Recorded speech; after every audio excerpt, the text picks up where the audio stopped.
Good evening and welcome to TVB News. With Hong Kong's cruise industry reopening after the pandemic, some tourists using the Kai Tak cruise terminal found themselves facing difficulties when trying to take public transport. Secretary for Culture, Sports and Tourism Kevin Yeung said the poor transport arrangements at the cruise terminal last week could have created a negative impact on Hong Kong's image and its tourism services. Yeung said improvements will be made for the arrivals next week. Mimo Sangai reports. The huge cruise ship Spectrum of the Seas visited Hong Kong last Saturday, carrying around 5,000 tourists. While this suggests the city's tourism has gradually returned to normalcy, the poor transport arrangements at Kai Tak Cruise Terminal reflected inadequacies in preparations, as many tourists experienced a long waiting time for transport after disembarking from the ship. After complaints from cruise passengers, authorities offered free shuttle buses to tourist attractions, including West Kowloon Cultural District. Meanwhile, taxi drivers were given a voucher of $50 to fill up their gas tanks when they pick up cruise passengers from the terminal. Secretary for Culture, Sports and Tourism Kevin Yeung admitted the initial poor arrangement had made a negative impact on the SAR, but Yeung believes the situation has improved. The new measures or additional measures we put in work quite well, and you can see that the tourists are getting on the public transports or taxis very easily. The Spectrum of the Seas will visit the city next week. We will continue to monitor, and especially we have a relatively big cruise ship coming in next Saturday. That's, of course, another test for our merchants. Yuan added he had suggested the cruise company to organize passengers to leave the vessel in batches. Stary Lee from the DAB party said the government should improve the transport system for Kai Tak, while the Transport Secretary Lam Sai Hong said authorities are working on different plans. Mimosnai, TVB News. A fire broke out in a building on Yu Chau Street in Sham Shui Po, killing one man. 5 people were sent to the hospital after inhaling smoke, and 2 of them remain in critical condition tonight. The fire broke out in a building on Yu Chau Street. Rescuers were taken up via a ladder on a fire engine and sprayed water at a unit. Some residents waited to be rescued in their homes. Many shut their windows and covered their noses with towels to avoid the heavy smoke. Firefighters also asked tenants about their condition and helped them to evacuate the site. Some residents required oxygen masks when being rushed to the hospital, while others were treated on site. Police and the Fire Services Department received a report at around 9 a.m. on Saturday after smoke billowed from a unit on level 4 of the building. Rescuers also deployed 1 jet and a breathing apparatus team in the operation. A man was found dead inside the unit. It's believed he burned charcoal and caused the fire. An ethnic minority man was unconscious at one point. He, together with a Chinese woman who is his wife, as well as 3 other people, were sent to the hospital. Sham Shui Po District Councillor Nicole Lau said this building is old and there are elderly tenants as well as those who reside in subdivided flats.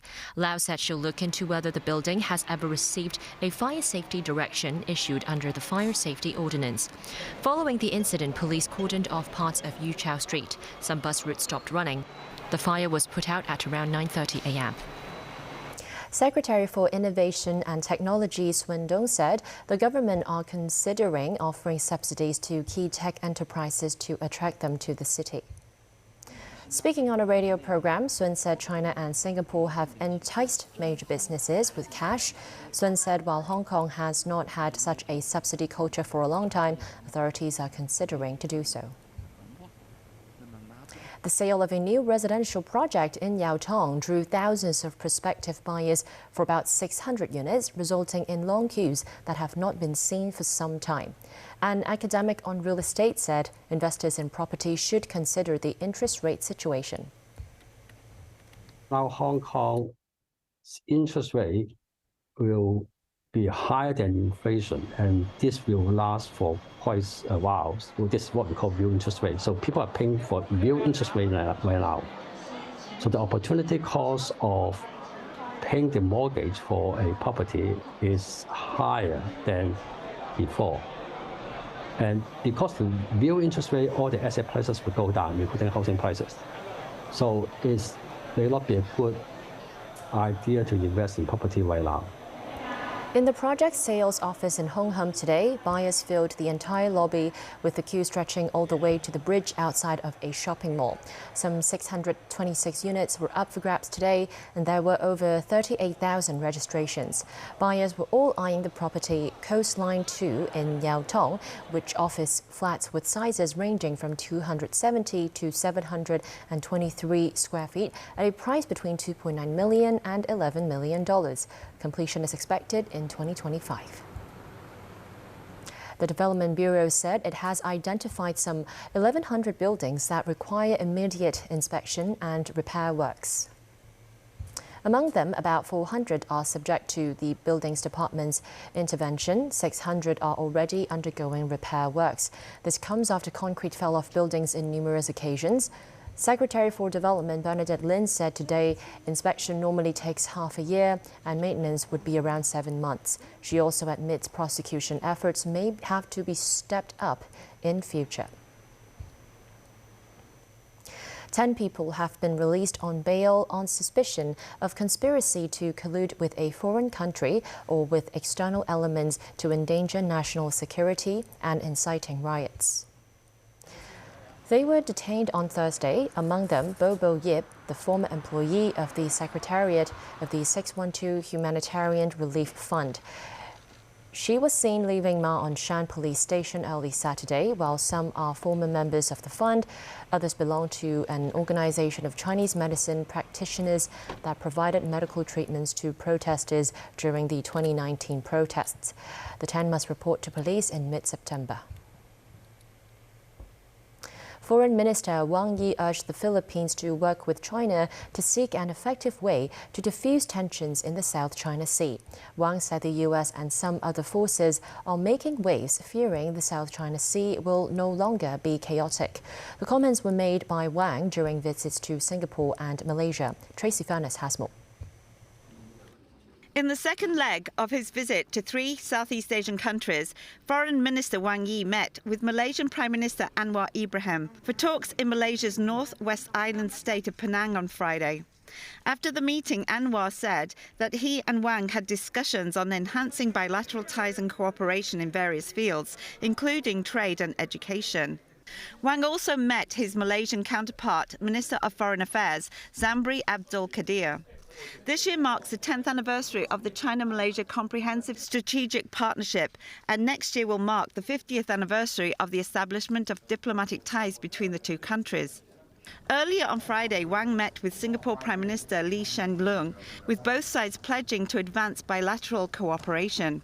Wang said China's joint efforts with the Association of Southeast Asian Nations to develop peaceful growth will be a stabilizing factor, which will bring lasting benefits and opportunities to all countries, especially neighboring countries. In addition, Wang said the United States and some other forces are constantly making waves and fear the South China Sea will no longer be chaotic. Wang noted they have used the Ren Ai Jiao issue recently to fan the flames between China and the Philippines, jeopardizing peace in the South China Sea in a bid to serve their own geopolitical strategy. Wang said he hopes regional countries will be vigilant against the masterminds behind the scenes and play a role in maintaining peace and stability in the South China Sea. Wang is visiting Cambodia Saturday on the last leg of his trip. Tracy Furness, TVB News. On the mainland, mudslides and flooding in the northwestern city of Xi'an killed 2 people with 16 others missing. 2 houses in a village in Xi'an were washed away, while roads, bridges and power supply were also damaged during heavy rains. Meanwhile, Tropical Storm Kanun made landfall Friday evening in the northeast region of China. The 6th typhoon of this year brought torrential rain, disrupting train service Saturday and Sunday.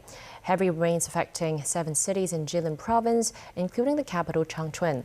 The central and southern parts of the province are expecting 40 millimeters of rain per hour. In Sri Lanka, hundreds of people took part in protests in Colombo, urging the government to step down and calling for reforms. The gathering marked the first anniversary of anti-government protests that forced then-President Gotabaya Rajapaksa to flee the country. Rajapaksa resigned from office last summer following unrest over his government's handling of the worst economic crisis in 7 decades. Friday's protest was led by opposition MP and former Army Chief Sarath Fonseca. In a show of restraint, riot police did not use water cannons and tear gas to disperse protesters.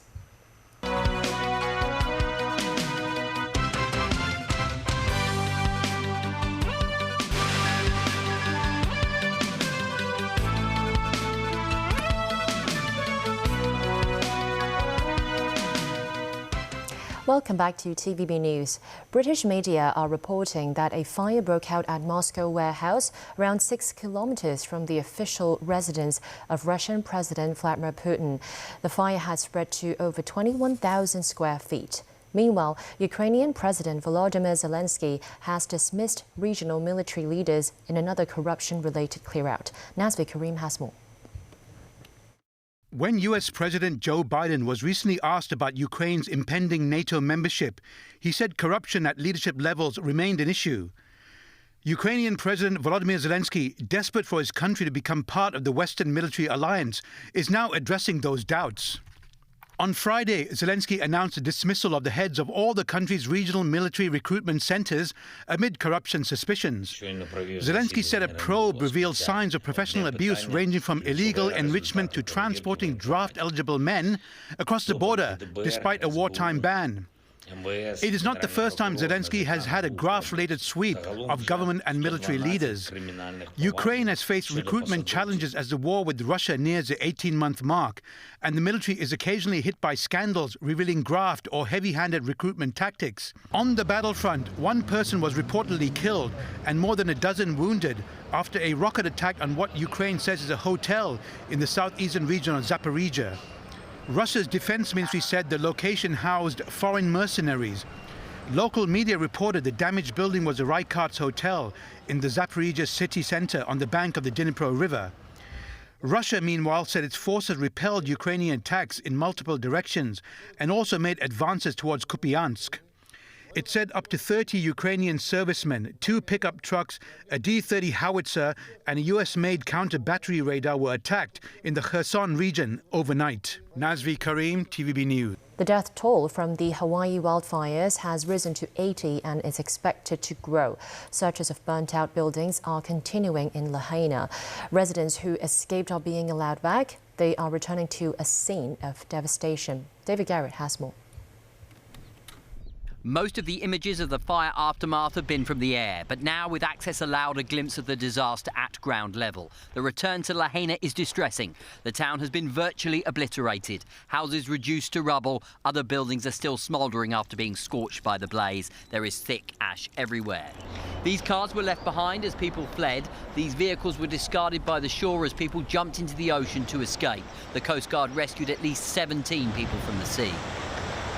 These cars and buses are bringing people back to Lahaina. The need to see what remains caused long delays. Tourists who'd been in hotels were allowed to retrieve belongings, but were warned there might not be anything left. Local Sydney Carney returned to ruins. She found almost nothing left. Sydney struggled to process it.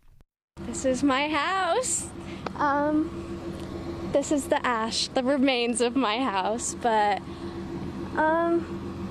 yeah, the fire knocked out the whole neighborhood. It's sad. I feel like no one's really accepted it yet, but seeing it is a lot more real than seeing all the pictures. I walked through my room and there's just nothing. Like, everything is gone.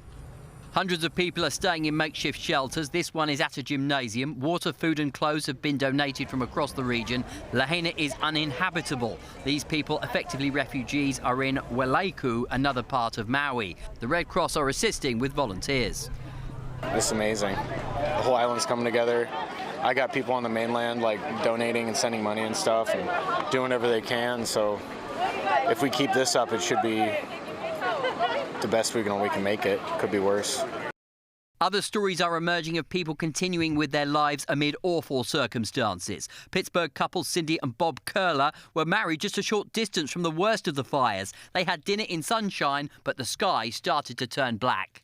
I don't know if they were trying to keep it from us, so we enjoyed our dinner. But as soon as we got to our driver, he was like, "Okay, so here's the deal." They learned of the fires and had to leave. The couple had nowhere to sleep and ended up spending their wedding night in the backseat of the limousine and the couch at the car rental company. Like, yes, it was our wedding day and night, but like that's only one night for us where these people are impacted for the rest of their lives. Residents return to what remains of their town, which will never be the same again. David Garrett, TVB News. The planned MMA fight between Tesla and ex-owner Elon Musk and Facebook founder Mark Zuckerberg moved a step closer to reality, with Italy's culture minister talking to Musk about organizing an ancient Rome-themed charitable event. At one point, Musk said Rome's ancient Colosseum would host the fight, but Italy's cultural minister Gennaro Sagiuliano said in a statement that he had spoken to Musk and a date had not been set. In addition, it's unlikely the event would take place in Rome. Sagiuliano said Friday that any event would have to respect Italy's heritage sites. The two billionaires have been talking about a cage fight since June and is expected to raise millions of euros for two of Italy's pediatric hospitals to combat childhood diseases. Today is World Elephant Day, an annual event that first started in 2012. In South Africa, elephants enjoy the day at a sanctuary relaxed near a watering hole. The event aims to shine a light on preserving and protecting elephants around the world. In Bella Bella, a herd of elephants grazed on grass and wandered around as people looked on. World Elephant Day takes place annually on August the 12th. That's the news. Thanks for watching.